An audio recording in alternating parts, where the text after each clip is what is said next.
Hello and welcome to Streamers and Punches, the podcast from SoundNotion TV that looks at current events and new releases in the world of film music. My name is Bill Witham. And I'm Kevin Wilt. And on today's show, we're going to look at a couple of headlines. There's not any huge movie release out, so we wanted to kind of take a look backwards since this has been a big superhero movie summer, like Avengers, Amazing Spider-Man, Dark Knight Rises. And there's been two new releases of older scores to superhero movies, particularly The Shadow and The Phantom. I wanted to kind of take a trip down memory lane and look at not only how different superhero film scores were in the mid-90s, but even between these two, or those two that I just named, how different their music was between just those two scores. So before we get to that, I want to look at a couple of headlines. You may remember last year when we looked at the Oscars and the sort of strange situation that we had two songs for Oscar for Best Song category was just down to two. One was from the movie Rio, and the other was from the movie The Muppets. Well, thankfully, for any fans of the Best Song category, that's changed, and now the Academy has announced that it's going to move back up to 5. So there's a nice article about that. Again, the link will be at our webpage of soundnotion.tv/SAP. And I did want to read the quick quote because it does kind of put a sort of official tone on it. But it says here, so quote, "The Board of Governors of the Academy of Motion Picture Arts and Sciences has approved additional rules for the 85th Academy Awards. The most significant changes affect the original song category, in which there will now be 5 nominees." And it goes on to say, "During the nominations process, all voting members of the music branch will receive a reminder list of works submitted in the category and a DVD copy of the song clips. Members will be asked to watch the clips and then vote in the order of their preference for not more than 5 achievements in the category. The 5 achievements receiving the highest number of votes will become the nomination for final voting for the award. Additionally, upon the recommendation from the designers branch, formerly the art directors branch, the art direction award will be known as the production design award." So for any fans of production design, your name's going to change now. So there. Anyway, 2 announcements. One had to do with music, one not so much. But kind of interesting, kind of glad they're going to be doing this. And the other rumor is that since the 2 people who will be put in charge have musical theater ties, and those are Craig Zadan, I'm not sure if I'm pronouncing that right at all, and Neil Marin, the rumors are that they will possibly bring back some of the performance sections of the show that might highlight those songs, and that's also something that's been lacking for the last couple years. So anyway, kind of, especially for any fans of the songs. So check that out, Oscars thing. Also, if you've been watching new trailers coming out for movies, you've seen a lot of The Master, which is a new Paul Thomas Anderson film coming out soon with Philip Seymour Hoffman, Amy Adams, and Joaquin Phoenix. Looks kind of interesting. And the score is by Johnny Greenwood. Now, I originally had a clip that was going to take us to excerpts from it, so you can kind of hear a little bit of what he's doing. And I've heard a little bit of it, and just like There Will Be Blood, it's pretty interesting. So Johnny Greenwood's somebody to kind of keep an eye on. Anyway, you can now link to, there's a nice article from Slash Film recently where they not only have a link to listen to the entire score to the Johnny Greenwood score to The Master, but also Paul Leonard-Morgan's score to the upcoming Dredd 3D, which is one more comic book movie coming out. Well, it's not really going to be a summer movie, but it'll be, I think it's in September. So Kevin, do you know? I don't have the release date offhand. It's getting up there. It's pretty close because I know a lot of the reviews for are already in. Let's see where. It might even be this weekend. Like September 21st is the release date. Okay, so according to Rotten Tomatoes. So check that out. Dredd 3D and the score by Paul Leonard-Morgan. So you can listen to his full score or Johnny Greenwood's full score at the link found at our website. Mm-hmm. And let's see, Kevin, you found something interesting pertaining to John Williams. Yeah, we got a couple of things here. Just at the end of last month, John Williams was given a Lifetime Achievement Award at the That's Kevin's bro, John Williams, actually. We're buddies now. We'll get to that later. We're BFFs. He was given a Lifetime Achievement Award at the Classical Brit Awards in London. And I've got an article here from the Chicago Tribune that we'll put up on our website so you can check it out.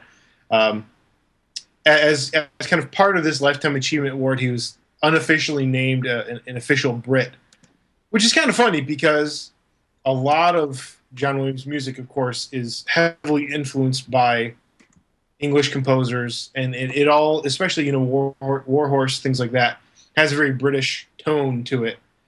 So it's kind of funny, but not super surprising that he's being honored by the Brits, even though he's an American composer. Also, something that's new and pretty exciting development. Dave Porter, who writes the music for the AMC series Breaking Bad, the scores for Breaking Bad have been released on iTunes. If you haven't watched the show, you need to go watch the show because it's really good.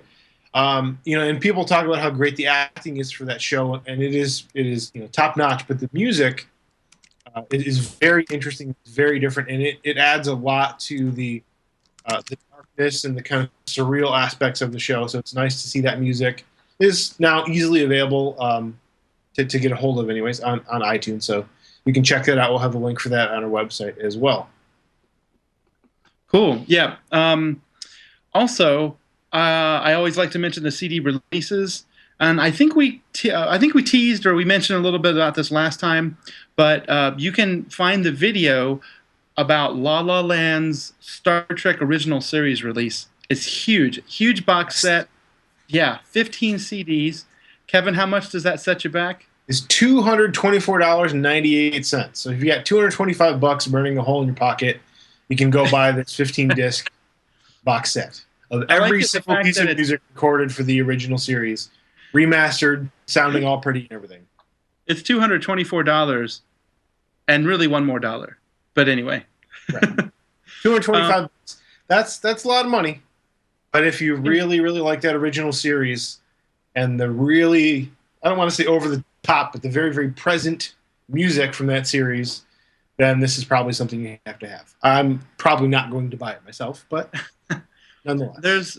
There is a couple years ago, I took the challenge to use Netflix and get all the way through Star Trek, the original series, over a summer. I think it took probably 4 months or so to kind of get through everything because, you have to do whatever you normally have to do. But I tried to watch it as often as I could. And I really did enjoy it. I mean, some episodes were really bad, like just very dated and very sort of campy. But a lot of it was actually, of course, like everyone holds it up as being very forward-looking and very ambitious and very just good storytelling. But surprisingly, the music was really interesting. It had, of course, the main themes and everything else. But if you are anywhere interested in that at all or a lot, check out the video. So we've got it linked at our website, soundocean.tv/SAP. You can totally see it's like 5-6 minute video, a little movie about the guys who put it together. And one of them involved was Lucas Kendall, who we've spoken with here before on the show. Yeah. Yeah, you can totally see it's a labor of love for these guys because they're just geeking out just talking about the music of Star Trek. Not almost not even Star Trek itself, just all the music from it, and there is a lot. So yeah, definitely look to that if you're interested. Let's see, anything else that's no other real CD releases that make a big deal. Yeah, but that I think is going to be the big one being discussed for a while because that is an absolutely monstrous CD release. Yeah, definitely. I want to talk about a little bit of what I've been listening to this week. I sort of, again, not a whole lot is out. Well, things are out in the movies, but I haven't really had a chance to go see much. Nothing's really been that attractive, I suppose. So right. I've been this is traditionally the slow time of year because the summer movies are over, and the award season movies aren't going to start until like October, November. So that's just what happens this time of year. Yeah, so we're in the dead zone, and so I also recently came into possession of a Blu-ray player and decided to test certain older movies to see how they looked and sound. And I did check out Jurassic Park 3 because I wondered if it was as bad as it was the first time I saw it. It was. Yeah. That hasn't changed, and I have a whole list of things that I find bad about the movie. But rather than go into that, I thought I would just focus on the score. I have listened to the score on several occasions, and of course, this is Jurassic Park 3, using all the John Williams themes from Jurassic Park 1 and 2, or at least a liberal dose of the themes. Maybe not every single one that Williams wrote, but many of them. And then it's used by Don Davis, who's probably most famous for writing the Matrix scores, but he's an excellent orchestrator and arranger, and he really does weave a lot of the themes into some of his own new original themes. I don't feel that it's all the way successful, because when you start using a lot of the different Williams ideas, if you're not Williams, then you kind of start using them in different ways. And normally that would be good. But sometimes Williams uses them in ways that he knows will work and that they will sound good once they go through the process of being orchestrated and then recorded and then put to film. And sometimes I think Don Davis has a pretty good sense of that, especially with his own music, like in The Matrix. But with Jurassic Park, it was bombastic and it was large, but actually in a home stereo system kind of sound production, every time a dinosaur appeared, I just pretty much heard low rumble, and I'm sure there was some loud orchestra in there, but music was pretty much covered up through a lot of the big moments. But anyway, that for me, that score is a good example. We talk about movies like The Man of Steel, the new Superman movie that's coming out, or the Christopher Nolan Batman movies, and how neither of those used music of the preceding movies.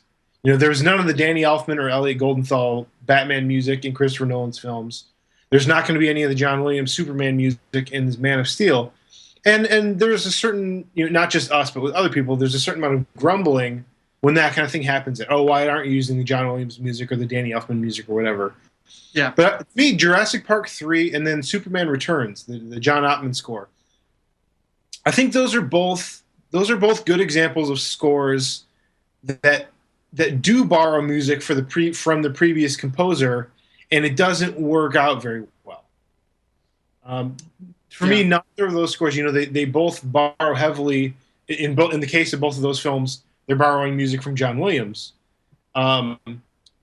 It's when someone else takes that material and tries to do their own thing with it, or perhaps even worse, tries to recreate what someone else did the first time, it's really tough to make that work. And for me, Jurassic Park 3 and Superman Returns are both good examples of that. That is just, maybe when you get a new composer, maybe it is a better idea just to kind of start over. Mm-hmm. Because trying to make it seamless just is a tricky thing to do. Yeah, it's kind of like an unhealthy allegiance to the original source, and sort of also coupled with maybe being a little bit reluctant to step forward and have your own vision for what you want to do with it. I will say, though, to just to play devil's advocate, you could argue that Superman 2, 3, and 4 all still had Christopher Reeve. Terrible movies compared to the original, but fun. I mean, when I was a kid, they were fun movies. They were just bad. But they all used John Williams' themes, but they were much more closer in a lot of ways to his original score. And they seemed to work in those movies, even though it wasn't still the original guy. And the Danny Elfman music from Batman did get adapted, I felt, really successfully into the cartoon. And his theme was still used. And Shirley Walker was mostly behind that, along with her. And that's true. And they did that. I would agree that was done very well. The Danny Elfman theme is used in that title. But after that, you don't hear it much in those scores. It's kind of built, the music for the actual episode's kind of built out of the same material, but it's not using that theme over and over. So there's a little bit of old music, but a lot of new stuff there too. Yeah. Well, it's like they started it as a springboard, and then they kind of developed other Batman-like themes that sounded like Elfman, and then sort of just went off in that direction and kind of stayed there after a while. But anyway, so I kind of revisited Jurassic Park 3, but then I revisited WALL-E because I really wanted to see that on Blu-ray, and it's wonderful in every way. It's such a charming film, and it's very artistic. I feel like the first 35 to 40 minutes, there's no dialogue at all. It's miming, really. I mean, just watching the robots interact, but there's just some really standout moments. Just watching Wall-E and Eve fly together in outer space with Thomas Newman's music, particularly the couple scenes where Eve flies. His music just really kind of soars along with her. It's just really fantastically written, and it's beautiful. It isn't a particularly complicated music or anything like that. It's very sweet and very nice and enjoyable. and it's just kind of an example how I want to hope that Thomas Newman didn't have to work too hard to make it, because the music just sounds easy. It just sounds like this is all this needs and nothing more complicated than this. So it was really enjoyable. Mm-hmm. Yeah. What about you, Kevin? What you been watching? Recently, I saw the I don't know that you call it claymation anymore, but the animated film Paranorman in theaters. It's got a score by a composer named John Bryan. Really cute movie. It's directed by the same team as Coraline. Now, the basic idea of the story, it's kind of a combination of two genres. It's part zombie movie, but it's also part like witchcraft kind of thing. It reminded me a lot of Hocus Pocus, movies from like I think early mid '90s, where you have like a small New England town that is, cursed by some witch 300 years ago, and yada yada yada. That's basically the case with this film, except you have zombies on top of it. It was cute. The score, I mean, for the most part, it was there and it worked well. There was, a fairly simple, lyrical piano melody for Norman, the main character. But for the most part, the score really supported this idea of the whole witchcraft and zombie aspect. Like, it was really, really trying to sound like a score from other movies of those genres. And I felt like the score really never got past the kind of genre copying mode. Like, it was like there, very surface level. Yeah, it never got past that surface level. When it needed to sound like, Night of the Living Dead, it did. And when it needed to sound like Hocus Pocus or some other Wicked Witch kind of thing, it did. But only in a decorative sense. There wasn't. It seemed light on content, but it seemed like its whole purpose was to mimic those styles and didn't really do much past it. Kind of a service score in a lot of ways. Yeah, it worked very well for the film, but I don't know that there was a whole lot to it outside of being a stylistic mirror, I guess. Mm-hmm. Yeah. Okay. I guess maybe that's kind of the same gripe I had with Brave, the Patrick Doyle score. I felt that I think the word tropes is maybe a good word to apply in that sense. Trope is almost kind of like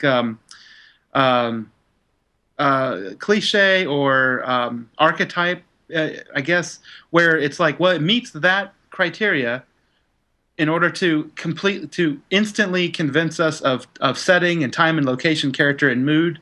But then beyond that, it's nice if it can do more. So sometimes the scores have to service, and then when they do that, the composer has done their job. But the good composers are the ones that everyone loves, are the ones that give it that extra amount. So a way I always like reminding myself is that John Williams basically just wrote 3 scores for 3 children's movies. The 3 children's movies just happen to be Star Wars, Empire Strikes Back, and Return of the Jedi. Because as much as we lift those movies up, they're basically fun B movies with A-list credentials or A-list production values. And as as we may say, the music's this or it's that. That's basically scores to children's movies. And so he just added a whole lot more, and they're fun, and they're fun to revisit. So anyway, that's cool. Now, speaking of the composer of Star Wars, yes, Kevin, you recently left the state of Michigan. I did. You went out west, and you met a few people while you were out there. Why don't you tell us about that? I did. My girlfriend and I took a trip a week and a half, 2 weeks ago. Went to go visit some family out in California and in Arizona. While we were in California, it happened to be the same weekend that John Williams was conducting his annual concerts with the LA Philharmonic at the Hollywood Bowl. We went to the rehearsal, got to meet him backstage, got a photo, got an autograph, got to chat with him for a couple minutes. Super nice guy. I mentioned that I was a composer, and he asked me, kind of composery sorts of things about where I went to school and what I was up to and all that kind of stuff. It was a very, very surreal experience. It was cool. Got some photos. I had him sign the title page to my E.T. score, which is now currently at the Framers being framed, so it will last forever. And it will never be touched again. It will never be touched again. That's right. It'll be behind, museum glass or whatever. So with a controlled temperature. That's right. That's right. I'm building my own wing of the National Archives in my apartment. Yeah. Yeah. So Kevin, I gotta ask. In addition to that, we also got. Did you invite him onto the show? Did I invite him onto the show? No. That was. I think that was the third question. I didn't have the brass to go for that question. Yeah. I didn't feel that was necessarily my place. I think Kevin was going to ask him if it was okay if his friend Bill made a large Richard Strauss-sized tone poem. I was going to ask him that, but I didn't. Using the music from the first Superman movie, and that I think was going to be Kevin's next question. And Kevin, if that's true, then you've just solidified me as your friend for another 5 years. I am dead serious when I say I fully intended on asking that question, and if I had another 30 seconds, I would have. But unfortunately, we just caught him during the rehearsal break when he was on his way to his dressing room, and we were talking for less than 2 minutes, I'm certain. So, So what was it like listening to the orchestra play with him there conducting? I mean, did you take anything away from that? Yeah, just sitting in the rehearsal was a very cool experience. The program that they were performing is almost well, because this year was an Olympics year. He did all the Olympic fanfares, but other than that, it was pretty much all his film music.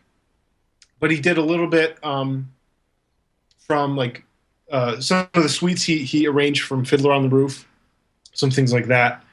So it was interesting. They didn't do Raiders. They didn't do the Raiders March.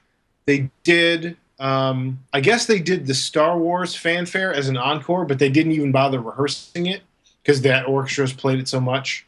Yeah. They didn't do any Jurassic Park. They didn't do any Close Encounters. So the types of things that you would normally expect to hear on a John Williams Pops concert were not the things that they did. They did a lot more of the Harry Potter. Any Harry Potter? Harry Potter. No. Okay. Superman. Superman, I think, was another encore that they did, but they didn't even bother rehearsing. Okay. They had the second half of the rehearsal. They had a full chorus, so they did like Duel of the Fates. They did, excuse me, Amistad, maybe. Yeah, Dry Your Tears, Africa from Amistad. Okay. The Call of the Champions, which is another one of the Olympic things, but it's the one chorus. But they did. Gil Shaham, the violinist, was a guest soloist for the first half of the rehearsal. I don't know where he showed up on the concert. But they did he did the Fiddler on the Roof. He did Schindler's List. He did the tango from Scent of a Woman. I can't remember the name of the tango. Oh, is that Astor Piazzolla orchestra? What was that? Is that Piazzolla? I think so. It's the same thing that you hear in True Lies. True Lies, yeah. Jamie Curtis and Arnold Schwarzenegger dancing to it. Yeah. Yeah. So those couple of pieces, which again are not typical things you hear on every John Williams concert. He did like a montage thing from Tintin. He did a cue from Warhorse. Again, like the 4 or 5 different Olympic fanfare type things. Okay. And he had the screen used along with the orchestra, right? The film projection screen? So like the Tintin music, they had a big montage of like classic Hollywood pirate, like sword fighting, swashbuckling type things. And then they also did, which piece was it? I think, I might be getting this backwards, but they also did Marion's theme from Raiders of the Lost Ark. Just as a thing, so no Raiders March. But they did that one, I think, was accompanied by a video of like, famous leading ladies throughout the decades. So there were a couple of things that went along with video like that. The big thing on the concert, though, was he conducted basically the last 20 minutes of E.T. to picture.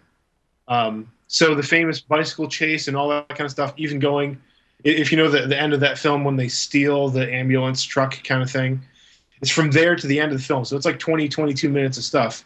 And that's some really tricky music. So they did that with the click track into video. So that was very cool too. I've never seen that on a concert, so that was kind of neat. That was kind of neat to see. Well, I have an experience sort of similar to that, where I watched my E.T. 25th anniversary DVD a couple years ago, which has the alternative of you can just listen to you can just watch the movie normally, or you can listen to the live recorded, I believe it was Hollywood Bowl, where No, they. no, it was at the Kodak Theater, I think. Oh, shut up. I'm pretty sure. No, you're probably right. But the thing is it was really interesting to hear how that music sounded a little different when it's not, recorded digitally and mixed and mastered and polished up. And that is some really hard music to play, and when you got to put it all in one shot, that's really tricky. When you've got It also, yeah, it also kind of sounded like Broadway show tune music a little bit, like from all the doublings with the winds. Yeah. Like that can be blended so well and mixed in a studio environment, but when it was live and you've got like three trumpets all playing the same thing, and then like all the woodwinds play that solo line as a unison line, it does kind of give a different feel to it. But basically, like the music was well played, and there were a couple moments that it's just like a tiny bit off, like when E.T.'s finger like lights up or whatever, and he touches Elliot's finger, and it has to have like a triangle, or the strings have to land right on it. It was like just a little bit different, but it was pretty close. It's hard to do that live, so yeah. I would say probably the from a composer standpoint, I think the most interesting thing from watching that rehearsal is, you could talk about John Williams and how he can write tunes and all that kind of stuff, and that's great. There are a lot of people that can write tunes, but his orchestration, it's so on the nose. It's really crystal clear. Yeah. That is, if everyone's playing, if the orchestra locks in and everyone is playing the same tempo, if everyone agrees on the tempo, then everything just works. There are never balance issues. It's never, could I get less of the horns and more of the oboe? It's just everything is orchestrated in such a clear way that the balance is just there and ready to go. And that's, my own experience writing for large ensembles, that's a really tricky thing to do. But, if a guy like him and you've written hundreds and hundreds of hours of orchestral music, that's the kind of stuff that I'm sure you learn. Yeah. Yeah. Okay. Mm-hmm. That's cool. Yeah. Well, I'm glad you had a chance to go check that out, and you've got those photos now to last forever. Don't be jealous of me. Yeah. Well, I'm still jealous. All right. Yeah. It's okay. All right. Now, we want to look at a couple scores. Like I mentioned, there's not really any movies out. It's that dead time of the year. So recently, La La Land. Let's see. Where else did I get these from? I pretty much buy most of the CDs from like Screen Archive, so I kind of forget. I can't keep up whether it's Film Score Monthly or La La Land or Varese, Saraband, whichever labels are behind it. Doesn't matter.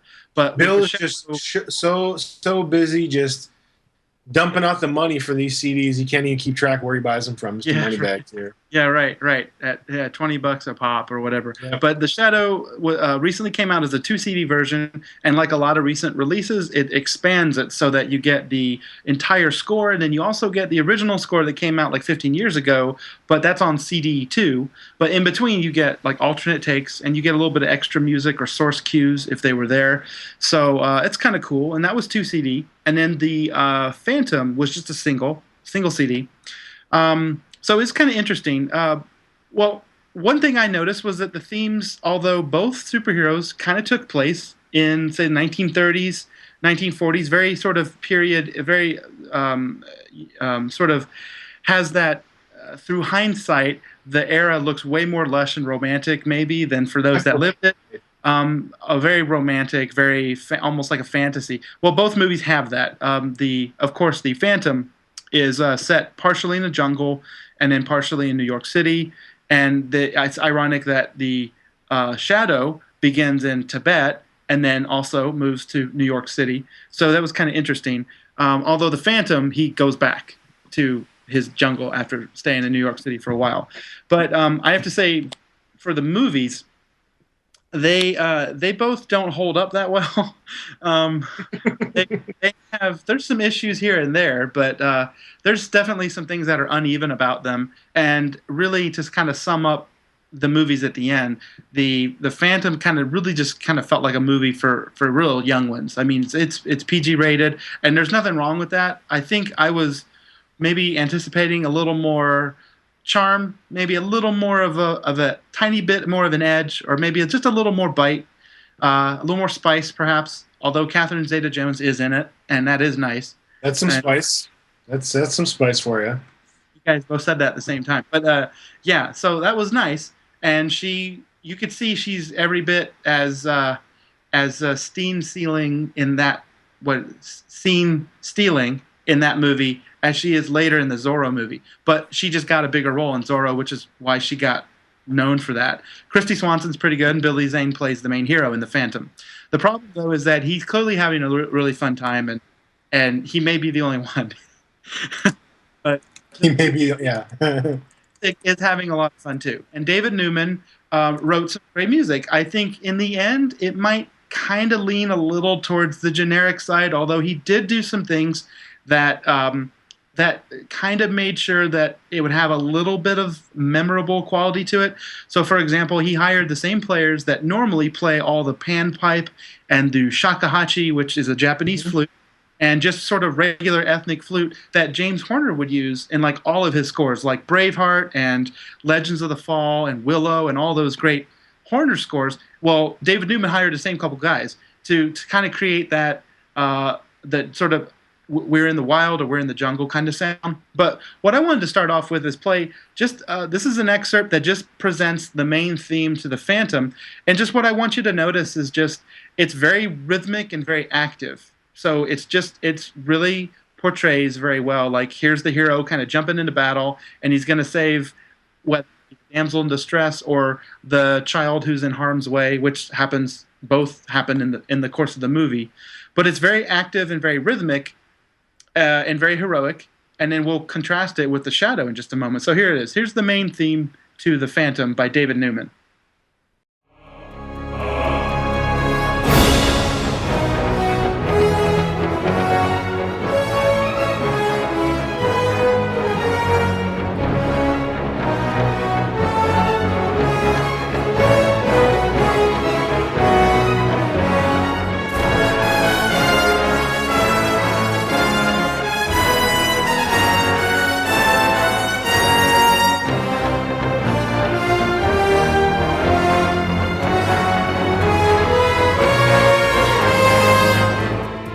Okay, so it's definitely not subtle, and a lot of leaning on the brass. It's going to be subtle, no. One of the things that I think is interesting about Newman's theme is sort of his harmonic underpinning, that he kind of starts off in minor, and let's face it, the hero does wear a mask, and he's wearing, I guess, purple, which was considered dark back then in the 30s, but now does look a little bit silly, but thankfully they put it in a period setting, so it maybe doesn't seem so out of place there. But the harmonies kind of shift in interesting ways. If you say, well, in Superman, for example, it's a very straightforward hero, and it's pretty much of a major musical tonality throughout. It's major. So for lack of a better word, it's very sort of happy and bright and very straightforward.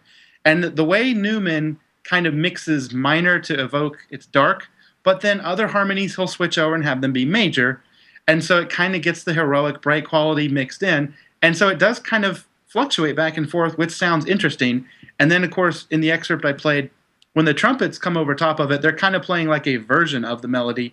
And their line kind of sounds a little bit like it's kind of teeter-tottering back and forth between the two as well.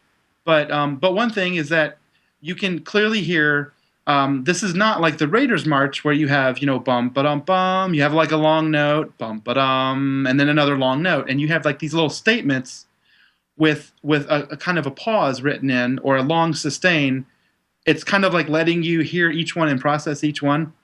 Newman is very much, he just kind of plows right through with a lot of rhythm and he continues to modulate it. So when you get it, then you get it again later in another key. And that's, of course, a very common device used by film composers. Kevin, any observations that you had? Liked it, didn't like it? It definitely sounds like more of a 90s superhero film as opposed to a 2012 superhero film. And I think that's exactly what you expect. It's got, it's like we've been talking about kind of all summer with all these superhero movies. It's got more, like you said, longer lines, but more of a melodic shape. It's not just rhythm and drones, and so that's going to make it sound more like a 90s superhero thing and not a 2012 superhero thing, and right. I think it does. Yeah. And I actually didn't even have a chance to mention that, but yeah, with Newman using these, pivoting around all these different type of harmonies, and you get a very adventurous tone overall. That's the polar opposite of, like, say, Hans Zimmer's approach. This is Batman. He's dark, but he's a hero. Where it's basically, if you just went to the piano, if you didn't play rhythm, you would just play a D minor chord and just hold it forever. And that's basically where Zimmer's harmony lies. Is just basically that, with a lot of added rhythm to it to make it sound interesting, or to make it give it a forward motion. Okay, so that's kind of a little bit of Newman's approach. Like I mentioned, if you're interested in the score, check it out. There's some really nice stuff. There's a couple of like romantic themes. I don't want to get into the a complete cue by cue breakdown of the film, because that's, to me, that was the most interesting part. But he does, like I said, he does have this kind of Hollywood ethnic layer to it by the inclusion of the flute players, and he does use, there's a few choral devices here or there and some sound effects, but basically he's got a couple of love themes that are heavy on the strings, as well as the heroic theme, which is rightfully so heavy on the horns. So let's kind of move over to Jerry Goldsmith's score to The Shadow. Again, I'm not trying to diss any of these movies, but The Shadow, actually I enjoyed. It's PG-13. It did have a little more edge to it, a little more of a twisted sense of dark humor. Mm-hmm. And it's an interesting reminder for any fans of Alec Baldwin or 30 Rock that back in the day, this guy was the top of the pile of leading men in Hollywood. And he just completely looks like something out of the 1930s. He has the perfect look when he wears the tux and the black hair. I mean, he could have been Bruce Wayne in any other movie. Mm-hmm. If they would have gotten him to do a Batman movie, he could have easily been another kind of leading man. But here was his stab at a comic book franchise, and something just didn't fit. It's a little strange, and some of the dialogue is very kind of uneven or non sequitur, or like they're trying to include quirky humor in different moments, or Penelope Ann Miller's character. I'm not sure that it works that well because it draws attention to itself. But there were a lot of parts of the movie that were really fun, and Jerry Goldsmith's music it's right there with it. It's fully committed, and it really balances some very cool ideas consistently throughout. So Goldsmith isn't just happy to have just the orchestra represent The Shadow, because even though it is set in the 30s, he uses a lot of his signature electronics. You're going to hear some in the example in just a moment. But because The Shadow's whole power over men and the minds of men, or just men and women, is to control what they see. That's why he's the shadow and you can't see him. Jerry Goldsmith represents that with a lot of pitch bending throughout the score. So some of it is synthetic, but we're also going to hear another example where some of it is coming from the orchestra. And it could sound really bad, but I love it because it's very evocative, and it's very kind of creepy and spooky, but in that kind of PG-13 comic book Hollywood way. So it's a lot of fun. And the movie, it was corny and campy, but I kind of enjoyed it compared to the other one. And the score definitely is a factor. One key thing you'll notice here in just a second as we listen to the theme from The Shadow is listen to how long Jerry Goldsmith just sits on these notes. And he is in no hurry to get to the end of the theme. So the excerpt, first of all, is longer. But where David Newman was really kind of bustling and very driving through all the rhythms, Jerry Goldsmith is not concerned with that. There's way more mood, and there's way more sort of like the way it evokes era and the sort of location. And again, I'm not sure that his music evokes New York City, but his music evokes kind of a time and definitely a kind of a quality of a superhero quality mixed with a little bit of mystery. So, all right, so let's listen to the opening or the main theme, The Poppy Fields, which is the main title to The Shadow.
So with that version, you get a little bit of the main idea played very heavily by the horns, and then you get kind of like a little bit of kind of like a secondary idea played by the strings.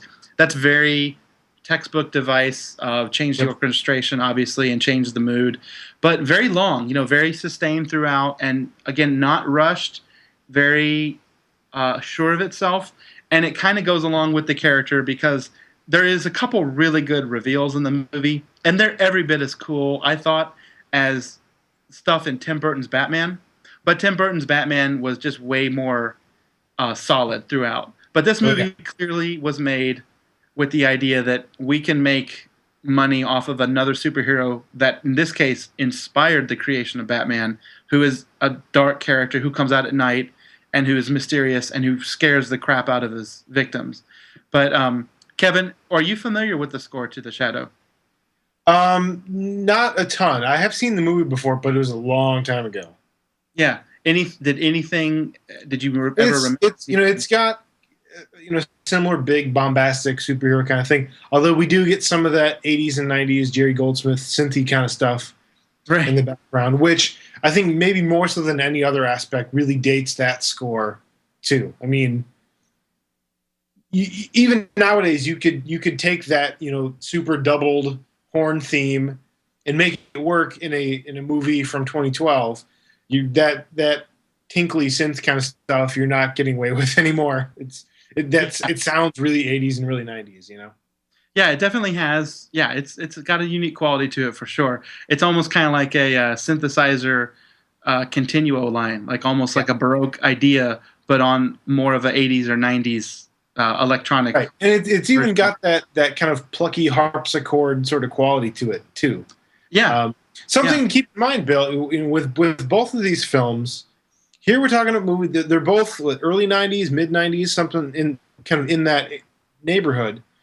Both of these films, yes, these come after Tim Burton's Batman movies, but they're still early enough that these are before Spider-Man and X-Men, certainly before the Christopher Nolan Batman movies. So these two movies are coming before superhero movies are treated like grown-up movies, before they're taken seriously. Yeah. And so they're both going to have that certain amount of camp, that certain amount of cheese to them. And I think we get a little bit of that kind of coming through the scores as well. But that has, I think, a lot to do with just the time that these movies were produced. Right. That was when the basic perception was we create a comic book on the screen for an hour and a half. And I think Disney's Dick Tracy, which I could have covered tonight, but it didn't come out recently in a re-release, so I didn't really want to invest time into that. But that's a Danny Elfman score, and it was very much created like that. It was in the shadow of Batman, and they put a lot of budget into the way it looked. So it was very much like looking at the comic panels on the screen with a very bright and sort of Crayola color palette, for lack of a better word. It was, very bright purples and oranges and yellows and blues and reds. And really over-the-top makeup and prosthetics. Yeah. Now, besides the prosthetics, though, if you go back and watch the Warren Beatty, Dick Tracy, it is really visually pretty cool to check out. But then again, it's got Madonna in it, so then there's that. So that's the drop. But anyway, what I wanted to also say was Goldsmith, his use of harmony is very consistent with other movies that try to have something that's dark in them and something that's maybe heroic, and not exactly the way David Newman does it. He uses what we call chromatic medians. So he starts in one key, in this case F minor, and then he kind of moves down to D flat major, and they are related by what we call by a third or a mediant. But in this case, it's kind of like a slightly altered one, so that's why we call it a chromatic mediant. And it gives it this really kind of cool, I'm dark, now I'm a little bit more bright, but just a little bit more. But then we're going to go back to dark. So he does kind of move back and forth, but not the same it's not the same kind of harmonic flavor that David Newman used. And as a result, because Jerry Goldsmith really sits on each chord for a while and lets it kind of, as I like to say, it kind of marinates. Yeah. And then he gets to the other chord, you really get like the feeling that this music is dark. I mean, as far as a comic book kind of dark goes. Yeah. And so Goldsmith is known for doing that in several scores, not just comic book scores. Yeah. But it almost reminds me a little bit of his theme from Total Recall. That it's the same thing. You've got this long melody with these long notes played by all these horns and trombones, and Absolutely. he's just going to take the time to really kind of drill in every single individual note of that melody. It is not a melody that has a lot of rhythm or goes by quickly. He really takes his time to kind of flex the muscle of each note.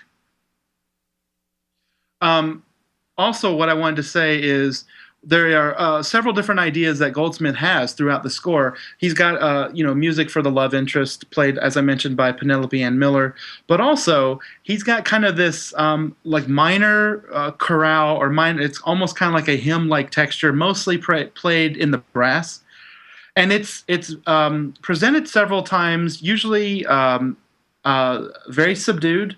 And then it has one huge moment that's used later in the movie to reveal something sort of, I won't spoil it, but it's sort of important to the plot.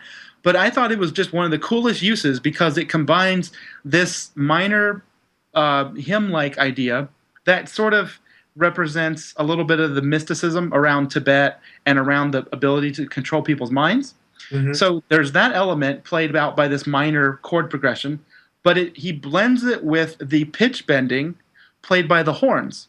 So you have the orchestra playing part of that, but part of another theme, and it happens at the same time. And it's used to reveal this huge thing that I won't reveal. Ironically. Yeah, you wouldn't want to spoil a 20-year-old movie. I don't, because if you see it... I haven't seen it. I appreciate you not spoiling it. Nothing else. I don't want to spoil it for Dave, the producer. But so let's listen to this excerpt, because it starts out kind of with this little Baroque tinkly thing and then builds up, and you won't mistake it. It's a very cool effect with the horns and the full orchestra and brass. So check this out.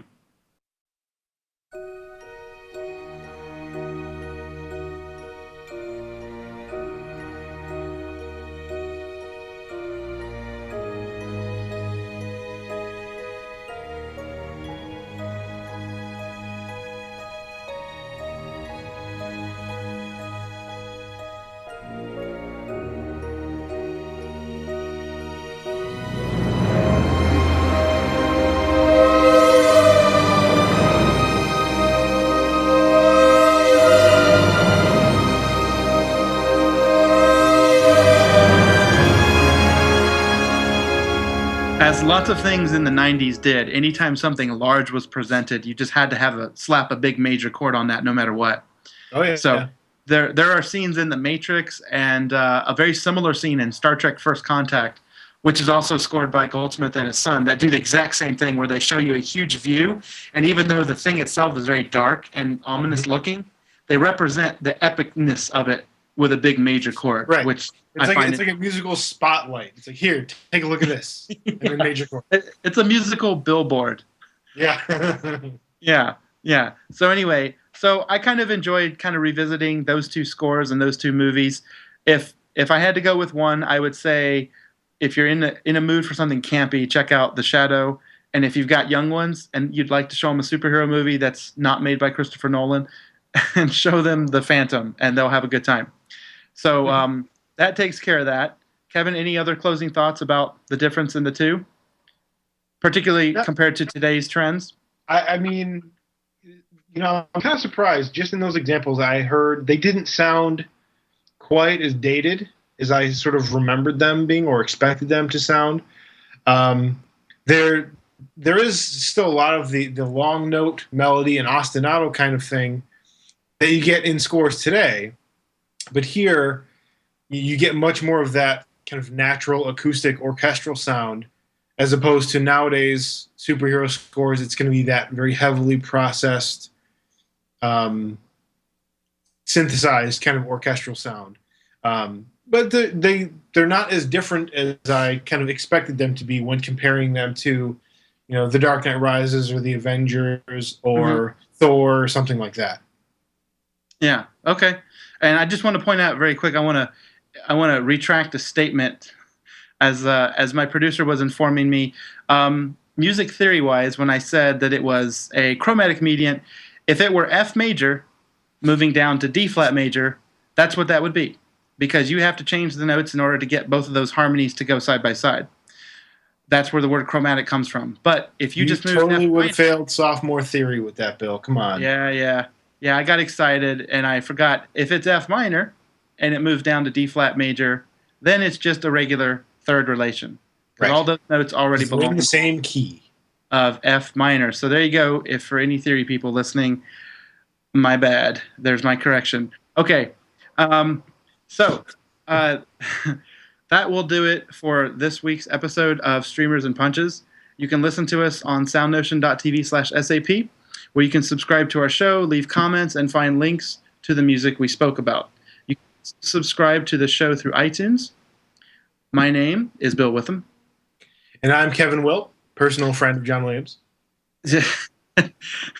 And before we leave, I wanted to play a quick, fun excerpt from Jerry Goldsmith's score to a Western, Rio Lobo, that was just recently released, and it's still available. It's a fun little score to an older John Wayne movie. So here, check this out. This is the finale from Rio Lobo by Jerry Goldsmith. Thank you for listening, and we'll see you next time.